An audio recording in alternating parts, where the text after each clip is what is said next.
दोस्तों नमस्कार। मेरा नाम BS शेखावत है और मैं धार्मिक नगरी अजमेर से बोल रहा हूँ। दोस्तों, रोज की तरह आज भी मैं टाइम्स ऑफ इंडिया अखबार का एक आर्टिकल आपके सामने लेके आया हूँ और आज के आर्टिकल का शीर्षक है the teacher is nothing without his students. एक टीचर इज नथिंग, कुछ नहीं होता है, विदाउट हिज स्टूडेंट, बिना उसके स्टूडेंट्स के एक टीचर कुछ भी नहीं है। ये आज का टॉपिक का हेडिंग है। टॉपिक लिखने वाले हैं मिस्टर GS त्रिपाठी हैं। GS त्रिपाठी एक लेखक हैं, ऑडिटर हैं और उनका लेख आज हम पढ़ेंगे कि वो क्या कहते हैं इस टॉपिक में। क्योंकि आज शिक्षक दिवस है, 5 सितंबर को शिक्षक दिवस मनाया जाता है। आज शिक्षक की बहुत वंदना होती है, बहुत इज्जत होती है। जितने भी स्टूडेंट्स होते हैं, शिष्य होते हैं, उनको प्रणाम करते हैं और उनकी शुभकामनाएं देते हैं, उनके भविष्य की शुभकामना करते हैं। तो आज शिक्षक दिवस पे एक टीचर और स्टूडेंट का रिलेशन बताया गया है। बहुत इंपॉर्टेंट टॉपिक है, बहुत सरल है। तो आज हम इस टॉपिक को लेते हैं और इसकी आज हम स्टडी करते हैं। क्या लिखा है इन्होंने? Teacher is nothing without his students. Teacher बिना स्टूडेंट के कुछ नहीं होता है। दोस्तों, हमारा काम है इंग्लिश अखबार को पढ़ना हिंदी अखबार की तरह। इसकी पढ़ने की 2 ट्रिक मैं हमेशा बताता हूं। सब्जेक्ट प्लस वर्ब को एग्रीमेंट जोड़ के देखना कि सब्जेक्ट के अनुसार वर्ब है या नहीं। और एक दूसरा नियम है, प्रत्येक प्रीपोजिशन के बाद एक ऑब्जेक्ट आता है। इस तरह से सेंटेंस बड़ा होता रहता है और उसको छोटा भी किया जा सकता है। बस ये 2 ट्रिक के ऊपर हम लोग इंग्लिश अखबार पढ़ते हैं। अगर आपको अच्छा लग रहा होगा तो मुझे बड़ी खुशी होगी। किसी को कोई डाउट शक हो तो मुझे कमेंट्स करके पूछ सकता है।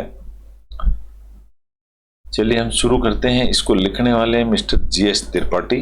त्रिपाठी साहब क्या कहते हैं आज शिक्षक दिवस के ऊपर, यही शुरू करते हैं। मैं सब्जेक्ट प्लस वर्ब को इंडिकेट कर रहा हूं अलग अलग कलर से। येलो कलर में मेरे हार्ड वर्ड्स हैं स्ट्रक्चर समझने के लिए। चलिए,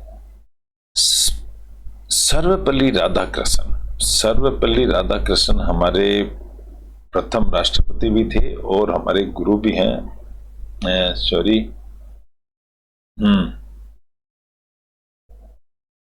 एक great philosopher statesman. Great philosopher को बोलते हैं दर्शन शास्त्री और स्टेटमैन को बोलते हैं स्टेट्समैन, यानी राज्य का आदमी भी प्रमुख आदमी। तो सर्वपल्ली राधाकृष्णन जी एक ऐसे आदमी थे। ये तो उनके बारे में बताया गया है, एडिशनल इंफॉर्मेशन है यहाँ पर। सब्जेक्ट सर्वपल्ली राधाकृष्णन जी होंगे। व्हेन आस्क्ड एज टू, अभी आस्क्ड इज ए वर्ब, जब उनसे पूछा गया, ये एक वर्ब है। सर्वपल्ली राधाकृष्णन एक सब्जेक्ट हो गए हैं इस सेंटेंस के अंदर। तो सब्जेक्ट को मैं कलर दूसरा दे देता हूं। इसको हम ग्रीन कलर दे देते हैं, ग्रीन और रेड। तो सब्जेक्ट ग्रीन कलर में है और वर्ब इसकी रेड कलर में है। सर्वपल्ली राधाकृष्णन एक ग्रेट फिलोसोफर स्टेट्समैन। यहां से यहां तक देखो एक कोमा में बताया गया है। इसका मतलब है कि ये इसका मीनिंग है सर्वपल्ली राधाकृष्णन के बारे में बताया गया है कि वो क्या है। इसको कोमा से कोमा में रखा गया है। इसका मतलब this is additional meaning of Sarvepalli Radhakrishnan. Question फिर वापस यहां से शुरू होता है। Sarvepalli Radhakrishnan when asked as to, जब उनसे पूछा गया, एज टू का मतलब जहां तक एक्सटेंड हो सके, how he should be remembered. ये how he should be remembered जो एक सेंटेंस है, ये पैसिव वॉइस है। ये पैसिव वॉइस इसलिए है कि यहाँ पर बी प्लस वर्ब की थर्ड फॉर्म लगी हुई है। जब भी बी प्लस वर्ब की थर्ड फॉर्म लगती है तो वॉइस पैसिव वॉइस हो जाता है, यानी जो सब्जेक्ट होता है वो ही उस काम का रिसीवर बन जाता है, यानी उसी के ऊपर काम होता है। तो जब उनसे पूछा गया how he should B remember, उनको कैसे याद रखा जाए वे, तो दोस्तों इस यहाँ एक मिस्टेक हो गई हमसे, वेन आस्क्ड भी मेन वर्ब नहीं है ये, when asked is not a main verb. ओहो,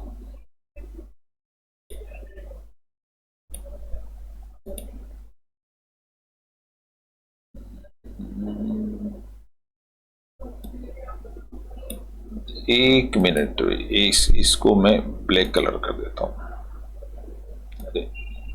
ये this should be colour black, इसकी जो मेन वर्ब होगी सर्वपल्ली राधाकृष्णन, एक ग्रेट फिलोसोफर स्टेट्समैन, इनके बारे में बता गया। When asked as to, when जब उनसे पूछा गया, व्हेन का मतलब है ये एक एडवर्ब फ्रेज है, ये एक एडिशनल फ्रेज है। जब उनसे पूछा गया कि आपको कैसे याद किया जाए, how should be remembered, how he should be remembered, उनको कैसे याद किया जाए, तो उन्होंने रिप्लाई दिया है। तो यहां पर आएगा ये इसकी वर्ब होगी दोस्तों। तो राधाकृष्ण, सर्वपल्ली राधाकृष्णन सब्जेक्ट हो गया, रिप्लाई इसका वर्ब हो गया। उन्होंने जवाब दिया he would prefer to be remembered as a teacher, बोला मुझे, अब यहां पर देखियो ये उनका डायरेक्ट स्पीच नहीं है, इनडायरेक्ट स्पीच है। ही वुड प्रीफर, वो प्रीफर करेंगे या उन्होंने प्रीफर किया, to be remember as a teacher, कि मुझे एक टीचर के रूप में याद किया जाए। ऐसा ये एक छोटा सा पैराग्राफ है, इसका मीनिंग मेरे ख्याल से आप समझ गए होंगे। एक ही सेंटेंस है और इसमें एक ही सब्जेक्ट है, एक ही वर्ब है। दूसरे पैराग्राफ लेते हैं, इन इंडियन कल्चर। अब ये है, ये बताया गया है कि इंडियन कल्चर में क्या होता है, तो ये एडवर्ब फ्रेज है, ये एडिशनल इंफॉर्मेशन है। A teacher is the only professional, अब ये एक क्लोज है क्योंकि इसमें एक टीचर सब्जेक्ट आ गया है, teacher is a subject, is the only professional. अब यहां पर इज इसकी एक लिंक वर्ब है क्योंकि इसी के ऊपर काम हो रहा है, इसलिए टीचर ही प्रोफेशनल है। टीचर और प्रोफेशनल दोनों एक ही है, इसलिए इसको लिंक वर्ब बोलते हैं, इसलिए इज आया है यहां पर। इज द ओनली प्रोफेशनल, वो ही प्रोफेशनल है, टीचर ही। अब टीचर को डिस्क्राइब किया गया है, who is compared to God. तो अगर आप इतना सा देखेंगे ना दोस्तों, who is compared to God, तो हु किसको बोला गया है, इस टीचर को ही हु बोला गया है, इसलिए ये इसका कॉम्प्लीमेंट कहलाएगा। हु इसकी रिलेटिव प्रोनाउन हो गया और is compared to God, who को गॉड से कंपैरिजन किया गया है। तो मेन सब्जेक्ट और मेन वर्ब मैंने आपको बता दी। दूसरे सेंटेंस में, ए टीचर परफॉर्म्स, देखो यहां फिर वापस एक टीचर तो सब्जेक्ट हो गया और परफॉर्म्स का मतलब वो अपनी परफॉर्मेंस करता है, दिखाता है, उसको कुछ भी कह सकते हो आप। ए टीचर परफॉर्म्स, एक टीचर क्या परफॉर्म्स करता है, बाकी की सारी इंफॉर्मेशन सेंटेंस में दी हुई है। एक टीचर क्या करता है, वो क्या करता है, all the 3 important duties, 3 important duties करता है। कौन कौन सी, of creation, preservation and destruction. अब ये जो तीनों काम होते हैं ये ब्रह्मा विष्णु महेश के काम है। क्रिएशन, ब्रह्मा जी क्रिएशन करते हैं, प्रिजर्वेशन विष्णु जी प्रिजर्वेशन करते हैं और शिव जी डिस्ट्रैक्शन करते हैं। तो यही काम एक टीचर का काम है दोस्तों। यहाँ सेंटेंस पूरा हो गया। मैंने इस सेंटेंस की मेन सब्जेक्ट और मेन वर्ब बता दी। ही मेक्स, अब ये ही किसके लिए है? उसी टीचर के लिए है। तो टीचर इसका सब्जेक्ट हो गया। मेक्स यानी बनाना, वह बनाता है। क्या बनाता है? वो सेंटेंस के डिस्क्रिप्शन में दिया हुआ है। वो बनाता है, ये स्टूडेंट को बनाता है फिट टू फेस, बिल्कुल फिट फॉर बनाता है फेस करने के लिए। क्या चीज फेस करने के लिए? दी चैलेंजेस, मतलब थ्रेटनिंग्स को फेस करता है। ऑफ द वर्ल्ड, संसार की सारी थ्रेटनिंग को महसूस कर फेस करता है। एंड ओवरकम देम, और उनको जीतता है। ओवरकम का मतलब होता है जीतना। टू बी यूजफुल, सही तरीके से। डू सोसाइटी, सोसाइटी के लिए। बाई प्रिजर्विंग, बचाते हुए। दी एसेंशियल गुडनेस, अच्छी चीजों के लिए बचाते हुए। एसेंशियल, जरूरी अच्छी चीजें। ऑफ लर्निंग, सीखने की। एंड मस्टरिंग दी स्ट्रेंथ, मस्टरिंग का मतलब होता है मजबूत करना। स्ट्रेंथ यानी ताकत को मजबूत करने के लिए। टू ओवरकम एविल्स, ओवरकम यानी जीतना। एविल यानी बुराई को जीतने के लिए। That harm the soul and the body, जो बुराइयां सोल यानी आत्मा एंड द बॉडी को जो के लिए जो हार्म नुकसान पहुंचाती हैं, उनको जीतने के लिए। मेरे ख्याल से समझ में आया होगा दोस्तों। सेंटेंस यहां से शुरू हुआ था, यहां खत्म हुआ है, फुल स्टॉप यहां मिला है, लेकिन इसकी मेन सब्जेक्ट और मेन वर्ब सिर्फ यही है, बाकी सारे प्रीपोजिशन है। अब इसमें प्रीपोजिशन क्या है बता दूं मैं। टू प्रीपोजिशन है। टू के आगे फेस आ गया, face the challenges. Of preposition है, ऑफ के आगे वर्ड आ गया। एंड, एंड एक कंजक्शन है। एंड ओवरकम,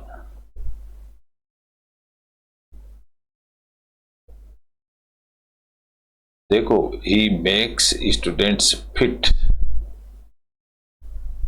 और जीतता है। एंड ओवरकम देम, और उनको जीतता है। यहां तक ये आ गया। फिर टू बी, टू बी एक इंफिनिटिव वर्ब है। के लिए, टू बी का मतलब होता है के लिए। यूजफुल टू सोसाइटी, सोसाइटी के लिए। बाई एक प्रीपोजिशन है। प्रिजर्विंग द एसेंशियल गुडनेस, ये ऑब्जेक्ट आ गया। फिर एक ऑफ प्रीपोजिशन है। लर्निंग एक ऑब्जेक्ट आ गया। फिर एक कंजक्शन आ गया। And mustering the strength to overcome. To overcome का मतलब होता है ये। फिर एक इन्फिनेटिव आ गया, किसको जीतने के लिए? बुराई को। दैट, दैट एक कंजक्शन आ गया, लेकिन ये इसी फ्रेज का पार्ट है। ये इसी को मॉडिफाई कर रहा है ये। That harm the soul and the body, वो बुराइयां जो सोल यानी आत्मा और बॉडी को नुकसान पहुंचा रही हैं। ऐसे ये सेंटेंस पूरा हो गया। हम लेते हैं दूसरा paragraph. According to Radha Krishna, Radha Krishna ji के द्वारा, ये भी एक एडवर्ब फ्रेज है। ए लाइफ ऑफ हैप्पीनेस, अब यहाँ पर and Joy is possible. A life of happiness, एक जिंदगी, ये एक सब्जेक्ट हो सकता है। एक जिंदगी, कौन सी जिंदगी? हैप्पीनेस और खुशी वाली। इज पॉसिबल, इज इसकी वर्ब है। Only on the basis of knowledge, जो जिंदगी है वो हैप्पीनेस एंड जॉय रह सकती है। इज पॉसिबल, यहां इज के साथ में पॉसिबल, पॉसिबल भी वर्ब होगी। Is possible only on the basis of knowledge and science, उन्होंने कहा कि ज्ञान और साइंस के बेस पर ही आदमी हैप्पी और जॉय खुश रह सकता है। ज्ञान और साइंस, इन दो को बेस बताया। हिज एम्फेसिस, अब हिज कौन है? ये राधा कृष्ण जी ही हिज है, उसी के लिए हिज बोला गया है। तो हिज सब्जेक्ट हो गया और एम्फेसिस उसकी सब्जेक्ट होगी। उनका जोर देना, एम्फेसिस यार जोर देना, ऑन साइंस, साइंस के ऊपर। ओ सॉरी, हिज एम्फेसिस, एम्फेसिस इसका सब्जेक्ट हुआ भाई। हिज सब्जेक्ट नहीं होता है, हिज प्रोनाउन है, सॉरी हिज प्रोनाउन है, तो ये हिज सब्जेक्ट नहीं होता है। हिज एम्फेसिस, उनका जो एम्फेसिस है ना, यानी जोर देना, दिस इज द सब्जेक्ट। जो हिज का जोर देना है, is subject.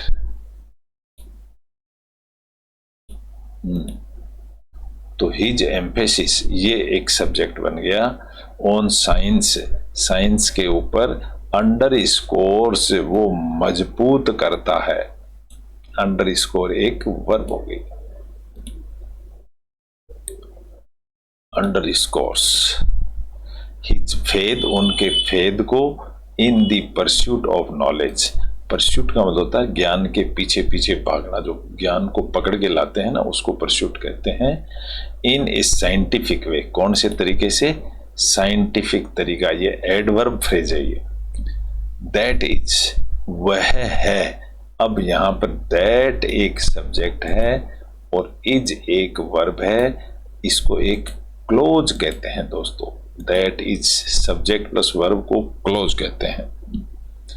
Following the process, following का मतलब फॉलो करते हुए, उस प्रोसेस का, ऑफ रीजन, कारण क्या है, एंड एक्सपेरिमेंट, वो है ये, उस पर जोर दिया उन्होंने। चलिए नेक्स्ट पैराग्राफ आते हैं। दी भागवत गीता। अब यहां देखोगे तो भागवत गीता ही सब्जेक्ट है, सेज कहती है ये वर्ब होगी।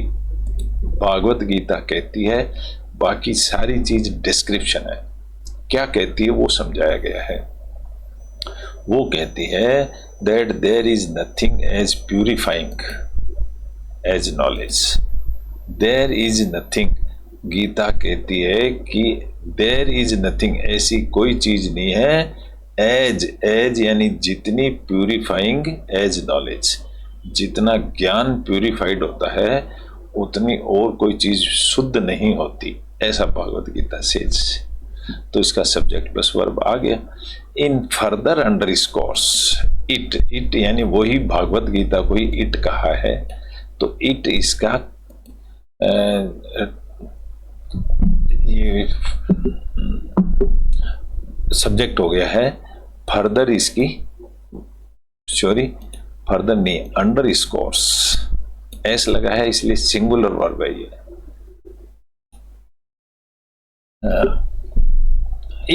इट फर्दर अंडर स्कोर्स, ये फिर मजबूत करती है दैट द पर्सन, दैट की द पर्सन हु इम्पार्ट्स, जो आदमी, हु इम्पार्ट, पार्ट का मतलब होता है अलग अलग करना और इम्पार्ट का मतलब इकट्ठा करना, अलग अलग नहीं होना, उसको इम्पार्ट कहते हैं। जो इम्पार्ट करता है नॉलेज को, यानी नॉलेज इकट्ठा करता है टू दी स्टूडेंट्स, स्टूडेंट्स के लिए, मस्ट बी ए तत्वदर्शी, वो कैसा होना चाहिए, तत्वदर्शी आदमी होता है। तत्वदर्शी का मतलब बहुत ही बाल की खाल निकालने वाला। तो यहां एक सब्जेक्ट प्लस वर्ब आ गया है कोमा में। इसके बाद में गाइडेड बाय रीजन, जो तत्वदर्शी होता है ना वो गाइडेड, वो उसको दिशा निर्देश मिलते हैं by reason and not by blind faith, वो कारण से आगे चलता है, ब्लाइंड फेथ, अंधा विश्वास करके नहीं चलता। ये सेंटेंस पूरा हो गया। ऑल स्टूडेंट्स, अब यहां देखोगे तो दोस्तों देखो, ऑल स्टूडेंट्स एक सब्जेक्ट हो गया है, सारे के सारे स्टूडेंट मिल करके। Can not receive knowledge, receive इसकी वर्ब है, और वर्ब भी प्लूरल है, क्योंकि यहाँ स्टूडेंट्स है इसलिए रिसीव प्लूरल है। सारे स्टूडेंट मिल करके ज्ञान प्राप्त नहीं कर सकते, कैन नॉट रिसीव नॉलेज, कर सकते, कैन नॉट का मतलब ज्ञान प्राप्त नहीं कर सकते, एंड यूज इट, ना ही इस ज्ञान को यूज में ले सकते, फॉर पब्लिक गुड, पब्लिक के अच्छे के लिए। तो फिर एक सब्जेक्ट प्लस वर्ब आ गया। ओनली दोज यानी मात्र वो, हु हैव इंटरेस्ट्स, हु वो और हु इसका सब्जेक्ट हो गया। जो हैव इंटरेस्ट जो रखते हैं, हैव और इंटरेस्ट दोनों वर्ब है, इसकी सहायक वर्ब और मेन वर्ब। एंड डिटर्मिनेशन और जिनके अंदर दृढ़ विश्वास है, to learn and have self control, self control रखने का, कैन एक्वायर। अब देखोगे ना तो ये एक्वायर भी एक वर्ब है।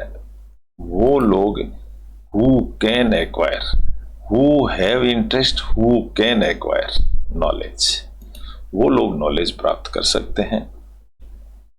द पाथ टू नॉलेज, ज्ञान प्राप्त करने का पाथ यानी रास्ता, तो रास्ता ही इसका सब्जेक्ट हो गया। ज्ञान प्राप्त करने का रास्ता, इज ट्रेवर्स्ड, इज इसकी वर्ब है, इज ट्रेवर्स्ड भी इसकी वर्ब है। ट्रेवर्स्ड का मतलब होता है पार जाना। ज्ञान प्राप्त करने के रास्ता जो है वो है पार जाना, थ्रू रेस्पेक्ट, वो इज्जत से पार जाया जा सकता है। यानी इसका कहने का मतलब यह है, इस सेंटेंस का मतलब यह है कि आप रेस्पेक्ट करके ही ज्ञान प्राप्त कर सकते हो। इसका मीनिंग यह है, इस छोटे से सेंटेंस का मीनिंग यह है, इज्जत करके ही आप पार जा सकते हो, ज्ञान के पार। अरे सेंटेंस कंप्लीट नहीं हुआ। Through respect, service and question, तीन चीज करके ही आप ज्ञान इसके पार जा सकते हो। तो यहां सेंटेंस कंप्लीट हो गया। इज्जत करके, सर्विस यानी सेवा करके, और क्वेश्चन, क्वेश्चन का मतलब होता है क्वेश्चन करके। क्वेश्चन करने से आपके कंसेप्ट क्लियर हो जाते हैं। एक टीचर को मस्ट इंस्टिल, इंस्टिल का मतलब होता है उसके दिमाग में फिट कर देना, स्थिर कर देना, उसको इंस्टिल बोलते हैं। ए टीचर मस्ट इंस्टिल, एक टीचर, अब यहां पर टीचर ही तो मेन सब्जेक्ट है। एक टीचर मस्ट इंस्टिल, मस्ट भी वर्ब है, सहायक वर्ब है, उसको जरूर दिमाग स्थिर कर देनी चाहिए, in the mind of the students, बच्चों के दिमाग में फिट कर देना चाहिए। क्या क्या फिट कर देना चाहिए, वो डिस्क्राइब किया हुआ है। The ability to think critically, typical thinking की योग्यता उसके दिमाग में फिट कर देनी चाहिए। एंड टू ट्रांसफॉर्म थॉट्स, और विचार, ट्रांसफॉर्म यानी उसके दिमाग में विचार आने चाहिए, इनटू एक्शन जुडिशियली, एक्शन यानी काम करने के लिए, जुडिशियली, जुडिशियली का मतलब न्याय संगत काम करने के लिए उसके क्वेश्चन उसके दिमाग में आने चाहिए। ऐसा दिमाग स्थापित कर देना चाहिए स्टूडेंट का, टीचर को। द नॉलेज, अब यहां पर देखोगे तो नॉलेज ही सब्जेक्ट है। अब नॉलेज करता क्या, नॉलेज डूअर बन गया। द नॉलेज हैज, हैज मतलब रखता है, नॉलेज क्या रखता है, has a soul in eternal, ज्ञान के पास एक सोल यानी आत्मा है, इज एटर्नल वो हमेशा रहती है। इट इज यूनिवर्सल, यहां पर इट देखोगे तो ये सब्जेक्ट है, इज इसकी वर्ब है, और यूनिवर्सल मतलब सांसारिक ब्रह्मांडीय, ये जो आत्मा है ये ब्रह्मांडीय है। इन दी गीता, गीता में कहा गया है, कोई पूछे कहाँ कहा गया है तो इन दी गीता, ये एक एडवर्ब फ्रेज है इसलिए कोमा लगा दिया यहाँ पर। कृष्ण सेज, तो कृष्ण एक सब्जेक्ट हो गया और सेज यानी वो कहते हैं, एस लगा है ना इसलिए प्रेजेंट टेंस है। कृष्ण कहते हैं, अब क्या कहते हैं उसको सेंटेंस में डिस्क्राइब कर दिया गया है। वो कहते हैं that 4 types of people worship him, वो कहते हैं कि 4 तरह के आदमी श्री कृष्ण की वर्शिप यानी पूजा करते हैं। अब वो 4 तरह के कौन लोग होते हैं? दे आर, अब वो दे सब्जेक्ट हो गया, आर इसकी वर्ब हो गई। वो कौन से हैं? They are the aspires, aspire का मतलब होता है प्रेरित होने वाले लोग। एस्पायर ऑफ नॉलेज, जो ज्ञान को एस्पायर करते हैं, सीखने की कोशिश करते हैं वो। एंड वेल्थ, दूसरे वो होते हैं जो वेल्थ धन प्राप्त करने की कोशिश करते हैं वो। डिस्ट्रेस्ड, डिस्ट्रेस्ड का मतलब होता है जो परेशान है वो। एंड द नॉलेजेबल, और चौथा होता है जो ज्ञानवान होता है वो। ये 4 तरह के लोग भगवान की पूजा करते हैं। तो इसका मैं सेंटेंस और वर्ब बता चुका हूं, सब्जेक्ट और वर्ब। एमोंग दीज 4, इन 4 में से, तो ये भी एक वर्ब हो, एडवर्ब होगी, एडवर्ब फ्रेज बोलेंगे इसको। एमोंग दीज 4 द नॉलेजेबल, अब जो दी लग गया इसका मतलब ये नाउन है और यही सब्जेक्ट है। तो नॉलेजेबल पीपल जो होते हैं, आर यानी बहुवचन है ये, जो knowledgeable people are the dearest to him, जो ज्ञान वाले जो आदमी होते हैं ना वो उनको भगवान को बहुत पसंद है, श्री कृष्ण को। ए टीचर, अब यहां टीचर एक सब्जेक्ट बन गया ये। एक टीचर इज ओमनी प्रेजेंट, यहां पर देखेंगे ना तो इज ही इसकी वर्ब है। ओमनी प्रेजेंट का मतलब होता है सब जगह उपलब्ध होना, तो टीचर ही ओमनी प्रेजेंट है इसलिए इज इसकी लिंकिंग वर्ब कहलाएगी। एक teacher is omnipresent through his students, अपने स्टूडेंट्स के द्वारा। मैनी टाइम्स, कई बार। A teacher is glorified, teacher इसका सब्जेक्ट हो गया। इज ग्लोरिफाइड इसकी वर्ब हो गई। उसकी तारीफ की जाती है बाय ए ट्रू स्टूडेंट, एक सच्चे स्टूडेंट के द्वारा। ए ट्रू टीचर, अब वापिस टीचर ही इसका सब्जेक्ट हो गया। शुड ऑलवेज अधेर, अधेर शुड का मतलब है उसको चिपकना चाहिए या उसको लगे रहना चाहिए। ऑलवेज एधेर, एधेर का मतलब होता है चिपके रहना चाहिए। टू सर्टेन क्वालिटीज, कुछ योग्यताएं उसके अंदर होनी चाहिए। क्या? इवन इन एडवर्स सर्कमस्टांसेस, चाहे परिस्थिति इवन एडवर्स यानी उल्टी ही क्यों ना हो। क्या क्या क्या योग्यता होनी चाहिए उसमें? पहली बताइए उसने, ट्रूथफुलनेस। अब ट्रूथफुलनेस ही इसकी सब्जेक्ट हो गई। शुड नेवर बी एबंडेंट, तो दोस्तों अगर आप देखेंगे तो शुड और बी एबंडेंट ये दोनों वर्ब हैं। बी सहायक वर्ब है और एबंडेंट एबंडन की थर्ड फॉर्म है। जब भी बी और तो V3 की फॉर्म आ जाती है तो पैसिव सेंटेंस बन जाता है। तो ट्रूथफुलनेस जो सच्चाई है वो होनी चाहिए। नेवर बी एबंडेंट, वो कभी दूर नहीं होनी चाहिए। बाय ए नोबल टीचर, एक नोबल टीचर के द्वारा।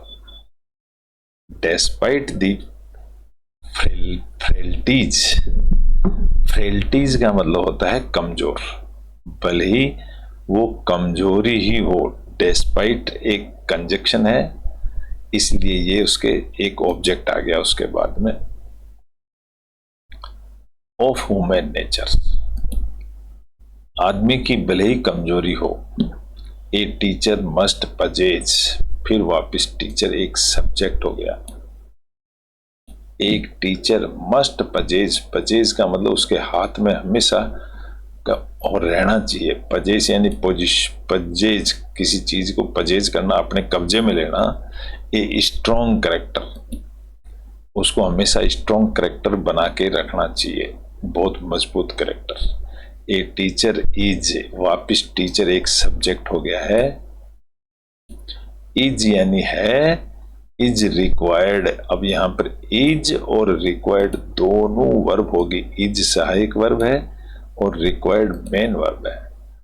तो टीचर इज रिक्वायर्ड, उसको जरूरत है to write a character certificate of his students, उसका जो चरित्र प्रमाण पत्र लिखने का काम होता है वो टीचर का होता है। हाउ कैन ही राइट, अब यहां पर ही एक सब्जेक्ट है और कैन राइट इसकी वर्ब होगी। कैसे लिख सकता है, वन, एक आदमी, if he does not पजेज a strong character himself, अगर उसका खुद का करेक्टर ही मजबूत नहीं होगा तो वो उसकी रिपोर्ट कैसे बनाएगा, इसको कैरेक्टर सर्टिफिकेट कैसे बनाएगा। आगे बताया ए टीचर, वापिस टीचर ही इसका सब्जेक्ट होगा। हु रिलेटिव प्रोनाउन है, टीचर का ही रिलेटिव है। Teacher who has lost, lost उसकी मेन सब्जेक्ट होगी, मेन वर्ब। जो टीचर है जिसने खो दिया है हिज रेपुटेशन, अपनी रेपुटेशन खो दी, हैज लॉस्ट एवरीथिंग, उसने सारी चीजें लॉस्ट कर दी, समझ लो। तो इसका मतलब रेपुटेशन बना के रखनी चाहिए। देयरफॉर, इसीलिए a teacher should jealously, jealously guard, यहां जेलस नहीं है दोस्तों, जीलस है। जील का मतलब होता है खुशी और जेलस का मतलब होता है ईर्ष्या। तो वापिस ये सब्जेक्ट टीचर ही हो गया यहां पर।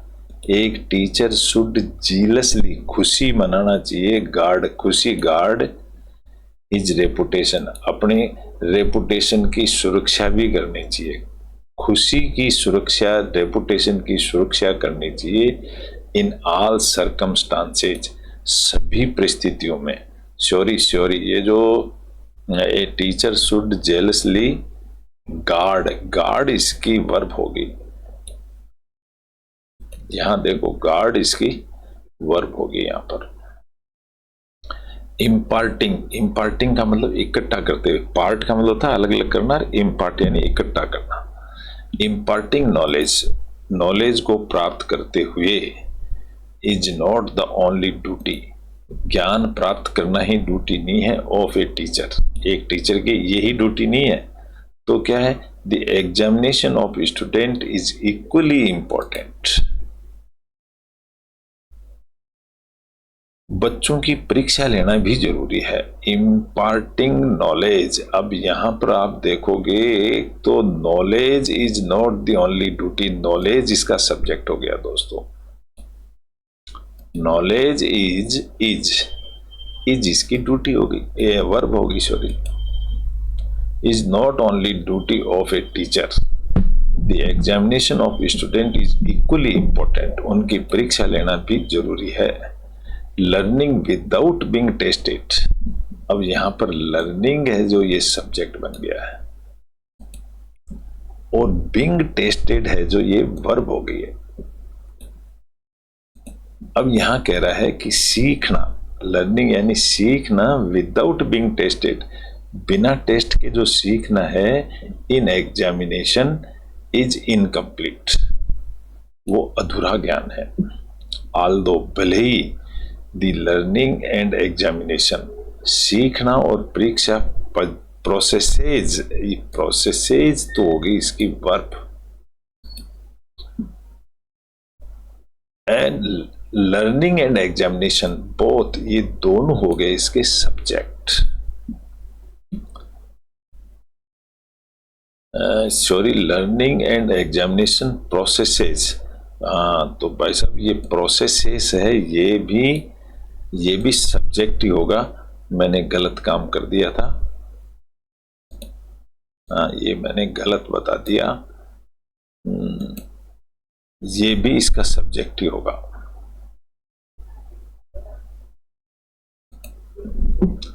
लर्निंग एंड एग्जामिनेशन प्रोसेसेस, अगर आप देखोगे तो ये processes is the main subject, are इसकी वर्ब है। Not always free of controversy, ये कंट्रोवर्सी से फ्री नहीं है, यानी कि इसमें भी क्वेश्चन तो विपरीत क्वेश्चन उठते रहते हैं।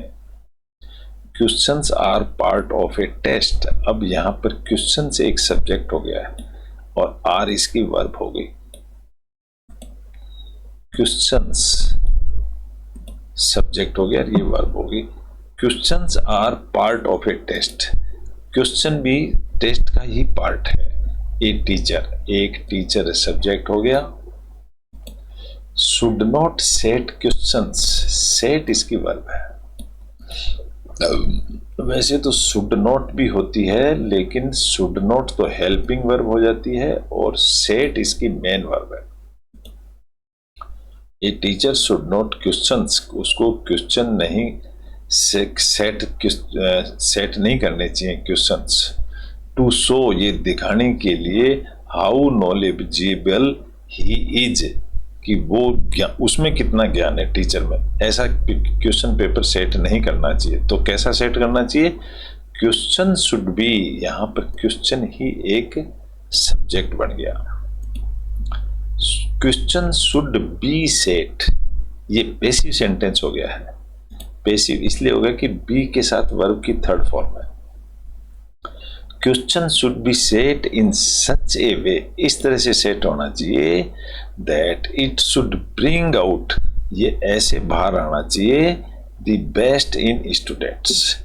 It should bring out, bring out का मतलब होता है लेकर के आना, बच्चों को बेस्ट बाहर, अच्छी बेस्ट स्टूडेंट्स को बाहर प्रोड्यूस करे, ऐसा क्वेश्चन पेपर होना चाहिए। ऑन ए सिमिलर नोट, इसी तरह से ए स्टूडेंट शुड नॉट, अब यहां पर एक स्टूडेंट सब्जेक्ट हो गया है, उसको शुड नॉट आस्क, स्टूडेंट को पूछना नहीं चाहिए, ये इसकी वर्ब होगी। एक क्वेश्चन, इस तरह का क्वेश्चन नहीं पूछना चाहिए टू टेस्ट द टीचर, जो टीचर का ही टेस्ट लेता हो कि या टीचर की एबिलिटी का टेस्ट लेता हो, ऐसा क्वेश्चन नहीं पूछना चाहिए। वंस इट हैपन्स, ये हैपन्स यानी अगर आप देखोगे तो ये इट इसकी सब्जेक्ट है और हैपन्स इसका वर्ब है। अगर ऐसा होता है, अगर इट हैपन्स यानी अगर ऐसा होता है, इट डैमेजेज, वापिस इट इसका सब्जेक्ट बन गया और डैमेजेज इसकी वर्ब हो गई, तो ये नुकसान कर देगा the sanctity of the teacher. तो सैंक्टिटी का मतलब होता है पवित्रता। Damage the sanctity of teacher student relationship, teacher student relationship को ये पवित्रता को डैमेज कर देगा। थस, इसलिए for a healthy education system, ये फॉर लग गया ना, इसलिए ये प्रीपोजिशनल फ्रेज है, ये यहां सब्जेक्ट नहीं है। द रेस्पेक्टिव बाउंड्रीज, ये इसकी सब्जेक्ट है। Boundaries of ethics, ethics is boundary and morality should not be breached. अब यहां देखोगे तो ये should not be breach is the verb है। टूटनी नहीं चाहिए by teachers and students alike, alike का मतलब होता है समान रूप से, दोनों से ही ये सीमाएं टूटनी नहीं चाहिए, ना स्टूडेंट से ना टीचर से। The writer is an adjunct professor, adjunct का मतलब होता है सहायक, असिस्टेंट प्रोफेसर कह सकते हो आप, of physics at Brahmapur university. ये जो लिखने वाले हैं, राइटर हैं, वो फिजिक्स के प्रोफेसर हैं एट ब्रह्मपुर यूनिवर्सिटी के अंदर। ऐसा इनका लेखक का आज लेख था। आशा करता हूँ आपको अच्छा लगा होगा। अच्छा लगा है तो इसको लाइक करें, कमेंट्स दें, ताकि हमें पता चले कि व्हाट यू आर रिसीविंग, और हम जो डिलीवरिंग कर रहे हैं उसमें क्या चीज़ की कमी है, क्या उसमें स्पेशलिटी है। Thank you very much. कल फिर मिलेंगे एक नए टॉपिक के साथ। जब तक के लिए धन्यवाद।